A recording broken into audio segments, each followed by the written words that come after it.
Magandang umaga, Bagong Pilipinas. Narito ang Police News Express sa oras na ito. Nasungkit ng PNP Lady Patrollers ang silver medal matapos ang ginanap na UNTV Volleyball League Season 2 Finals sa Smart Coliseum nito lamang linggo. Pumangalawang pwesto naman ang ating PNP Lady Patrollers laban sa AFP Lady Gunner na nakakuha naman ng gold medal. Naging mainit rin ang labanan ng magkabilang kupunan kung saan nangunang AFP Lady Gunner ng isang panalo sa naganap na 5 sets ng laro.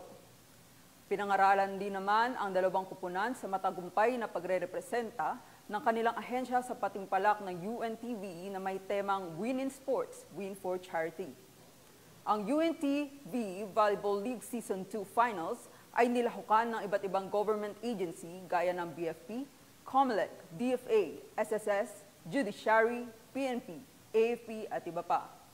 Samantala, tinanggap naman ng PARDS Foundation International Incorporated ang 500,000 pisong na panalunan ng PNP bilang kanilang napiling benepisyaryo.